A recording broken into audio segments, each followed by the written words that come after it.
आपले घर फुकटमध्ये त्यांना पाडून देणार नाही. 1 नंबरचा विषय.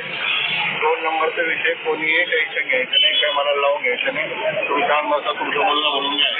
कि अगर आपके पास पैसे नहीं तो आप रुक जाओ, पहले पैसे जमा करो, टैक्स के द्वारा करो, गुंडेबाजी के द्वारा करो. आपके पास सरकार को मांगो, पैसे आने का हम बात करेंगे.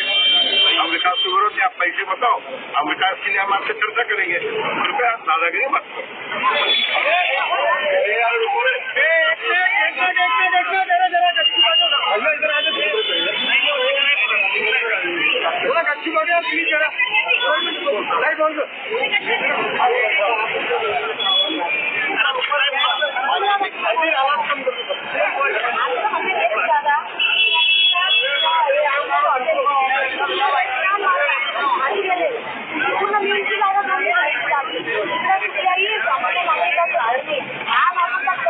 घर बनवायला आयुष्याची पूर्ण जमापुंजी घ्यायचं आणि हे उठले 2 दिवस मला तुमच्या घरात तोडणार आहे. आमच्या घरात तोडणार म्हणजे आम्ही लक्ष पडलं का? या शहराला आम्ही मतदान केलेलं गेलं 60 वर्षापासून. इथले नागरिक आम्ही वसाहत आमच्या 2 पिढ्या इथे गेल्या. आमच्या म्हणजे आमच्या मताला काही किंमत नाही का?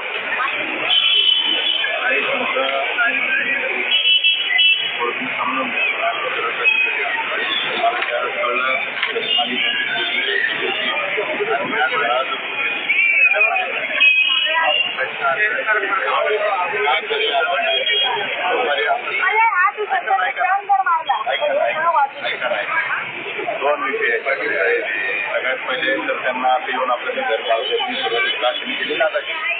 पण आता त्यांनी आपण सगळे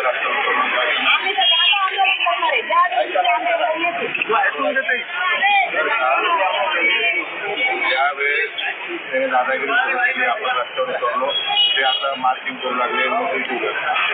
त्यांना त्याची प्रक्रिया काय ते आता आपला प्रश्न करणार आहे की आपण घर अगोदर घेतलं रस्त्याची योजना आपल्याकडे समजलं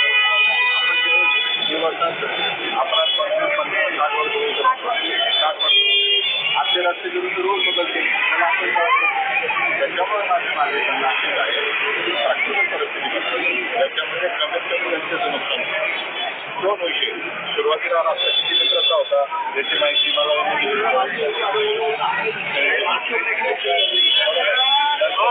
पुढे काही भागामध्ये आवाज दिला पुढे आवाज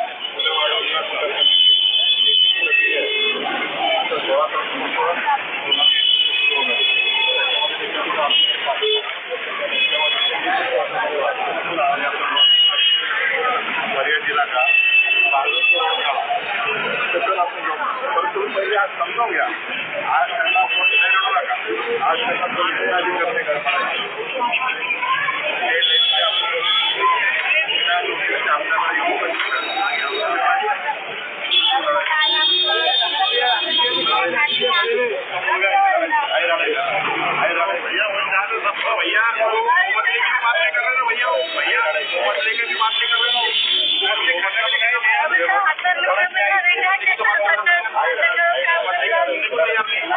यांच्या लोकशाही पुढे लोकशाही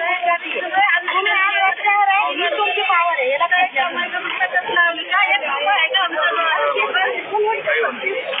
आता तुम्ही लक्षात घ्या, ऐका, तुम्ही लक्षात घ्या, आपण आपले घर फुकटमध्ये त्यांना पाडून देणार नाही. 1 नंबरचा विषय. 2 नंबरचा विषय कोणीही टेन्शन घ्यायचं नाही, काही मला लावून घ्यायचं नाही. तुम्ही काम बसा, तुमचं बोलणं बोलून घ्या.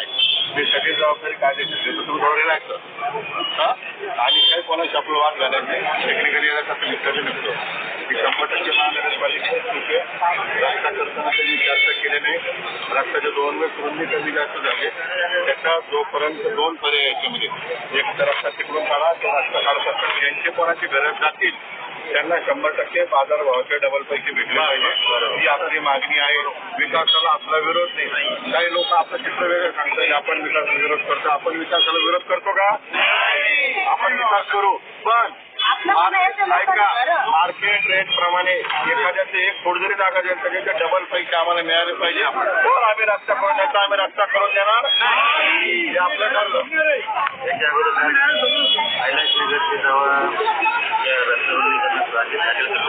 त्यांना कमी भावात म्हणजे आपल्याला गायरान जमीन त्यांनी लाख रुपये 50,000 जागा दी आधी तो 5 लाख रुपये व्यवस्था नव्हती त्याच लोकांचा आज हे बघा एखादे समजून घ्या तुम्हाला बळजबरी कोणी उचलू शकत नाही ऐकून घ्या तुमची ज्यावेळेस बाजी मार्ग होईल की बाबा ठीक आहे आमचं घर जाताना पण आम्हाला बाजार भावचे डबल पैसे देणार तुम्हाला जर मान्य आहे तर ते तुमच्या घराला कायदा आहे हा एका तरफ से एक कायदा है बॉन्डर ठीक है ना बॉन्ड वाले तो क्या है अपने ऑलरेडी बॉन्ड वाले हैं तो बॉन्ड वाला को बगल बैठे हुए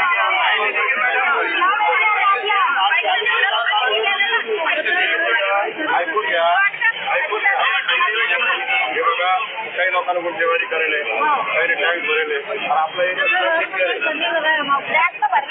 एरिया अपना एरिया सब डिक्लेयर है तुम चिंता करो मत अपना कोई लेना नहीं तुम आगे कोई डरा रहा तो बिल्कुल डरने के नहीं कायदे की बात करो अपने कायदे की बात करेंगे तो अभी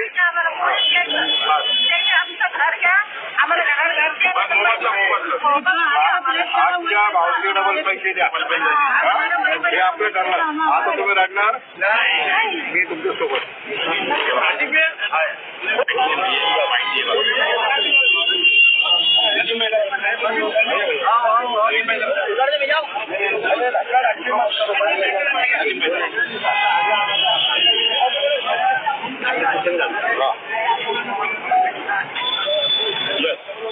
क्या कहेंगे विनोद भैया आज आप शहर में आप सभी गवाह है साक्षीदार है कि जिस तरह से महानगर पालिका ने दादागिरी तरफ से गुंडाशाही की और सभी लोगों के खुद की मालकी के घर होने के बाद भी आके बिंदास तोड़ दिए जैसे उनकी जागीर है फिर जब मैंने और हमारे सभी लोगों ने अपने सब शहरवासी ने आवाज उठाई तब से वो नोटिस देना और मार्किंग करना शुरू करे तो 2 सवाल मैं यहाँ से महापालिका को पूछना चाहूँगा एक आपने किसके भरोसे पे और कौन से अधिकार में लोगों के घर तोड़े जिनके घर टूटे बिना नोटिस बिना मुआवजा उनके घर आप कब बना के दोगे और दूसरा सवाल आपने कैलाश नगर में यहाँ पर खड़ा हो कैलाश नगर में आप देखेंगे पीछे स्मशान भूमि है स्मशान भूमि के रास्ते के लिए आपने इसके बाद एक बार तोड़ करें वो रास्ता भी आप पूरा बना नहीं सकते आज 10-15 साल हो गए रास्ता बना नहीं सकते इसमें से आधा से एरिया ज्यादा स्लम निकले रहते तो मैं महानगर पालिका को यही कहूँगा कि आप सबको नोटिस दे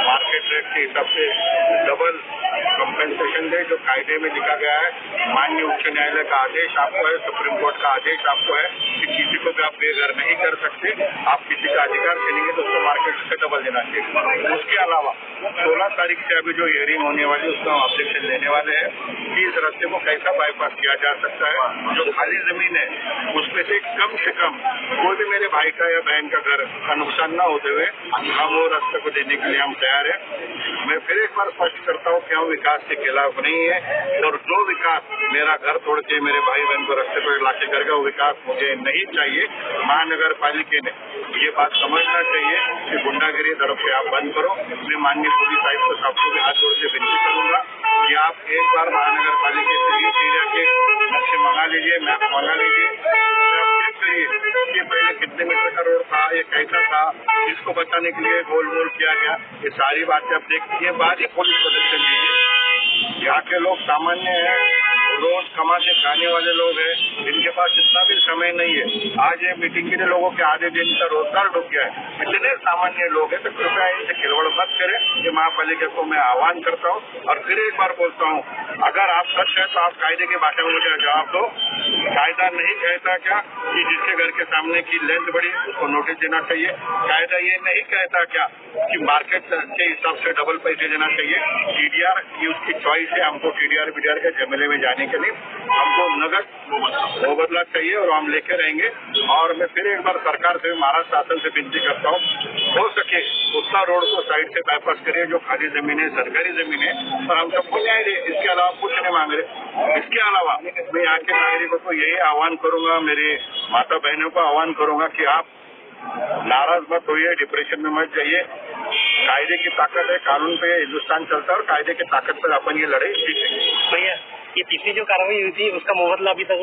मालमत्ता धारक को मिला नहीं है तो क्या इसके आगे की जो अगली कार्रवाई जो नहीं होने वाली है तो इनकी मालमत्ता धारकों को मुआवजा मिलेगा क्या या इसकी गारंटी कौन लेगा ये देखिए अभी मैं आज के पेपर में पढ़ा कि ये कुछ तो भी रोड वाइंडिंग के हिसाब से मेजरमेंट कर रहे हैं और इतने दिन उन्होंने प्राइवेट कंसल्टेंट लगा के किया, लेकिन आज पहली बार वो गवर्नमेंट का मेजरमेंट कर रहे हैं। और आपने जो सवाल पूछा, मैं वहाँ पहले किसी यही करूंगा, आप मेजरमेंट करिए, आपने मेजरमेंट किया है, पर मेजरमेंट करने के पहले आप आपके जेब की तलाशी लीजिए, आपके पास पैसे है क्या? पैसे होंगे तो हम आपको जमीन देंगे, पैसे नहीं होंगे तो हमारा टाइम वेस्ट करो मत, शुरू में हमारे को दरशाही में दहशत में लाओ मत।